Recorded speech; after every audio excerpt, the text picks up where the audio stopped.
আসসালামু আলাইকুম। আজকে দেখাচ্ছি বেগুনের অসাধারণ একটি রেসিপি। আমরা এখানে ডিমের পুর ভরা বেগুনের পাকোড়া বা বেগুন ভাজা। আমরা এখন তেলের মধ্যে পেঁয়াজ, কাঁচামরিচ দিয়ে আমরা আধা চামচ লবণ, আধা চামচ হলুদ গুঁড়া, আধা চামচ ধনিয়া গুঁড়া, আধা চামচ জিরা গুঁড়া, আধা চামচ আদা বাটা, আধা চামচ রসুন বাটা সব কিছু আমরা একটু ভেজে নিয়ে তারপরে একটা ডিম দিয়েছি। দিয়ে ডিমটা এভাবে নাড়াচাড়া করে ঝুরি ঝুরি করে আমরা এটা উঠিয়ে রাখবো। ওঠানো হয়ে গেলে আমরা এখন বেগুনটা এভাবে কেটে নিব। পকেটের মতো করে কেটে আমরা প্রতিটা বেগুনের পিস এভাবে কেটে রেখে দিচ্ছি। তারপর আমরা এখানে 2.5 চামচ দিয়ে দিলাম ভেষন। আপনার ভেষন না থাকলে আটা দিয়েও করতে পারবেন। এখানে আধা চামচ আদা বাটা, আধা চামচ রসুন বাটা, 1 চামচ মরিচের গুঁড়া, আধা চামচ হলুদ গুঁড়া, আধা চামচ ধনিয়া গুঁড়া, আধা চামচ জিরা গুঁড়া, সামান্য পানি দিয়ে এটা আমরা খুব সুন্দর করে এভাবে মাখিয়ে নিচ্ছি। আপনার চাইলে 1 চিমটি বেকিং সোডাটা দিতে পারেন। তারপরে আমরা এই পকেটের মধ্যে বেগুনের যে ঝুরি আছে এটা দিয়ে তারপরে একটু চেপে দিয়ে আমরা এখন ভেষণ এইভাবে করে ডুবিয়ে নিব। তারপরে আস্তে আস্তে আমরা লো হিটে ভেজে দিব যেন এটা খুব সুন্দর করে ভাজা হয়।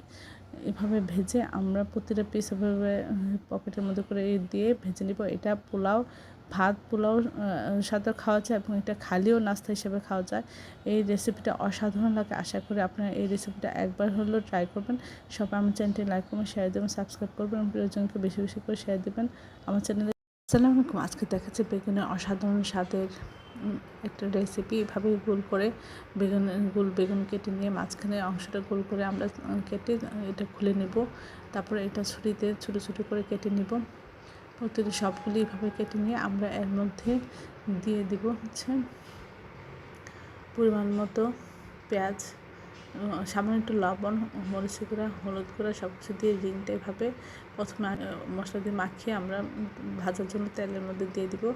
আর যে মাঝখানে বেগুনের কুচি করে রেখেছি সেখানে সামান্য একটু পেঁয়াজ, কাঁচামরিচ, লবণ দিয়ে একটু মাখিয়ে নেব। আর এর মধ্যে দিয়ে দিচ্ছি আধা চামচ হলুদ গুঁড়া, আধা চামচ ধনিয়া গুঁড়া, আধা চামচ জিরা গুঁড়া, আধা চামচ লবণ, আধা চামচ আদা বাটা, আধা চামচ রসুন বাটা।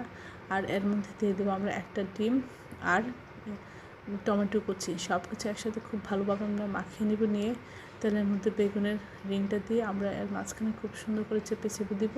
তারপর এক পাশ ভাজা হলে উল্টে আমরা অপর পাশ ভেজে নেব।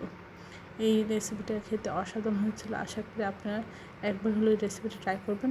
সবাই আমার চ্যানেলটি লাইক করবেন, শেয়ার দেবেন, সাবস্ক্রাইব করবেন, প্রিয়জনকে বেশি বেশি করে শেয়ার দেবেন। আমার চ্যানেলে সব রকম রান্নার রেসিপি রয়েছে, আশা করি দেখবেন।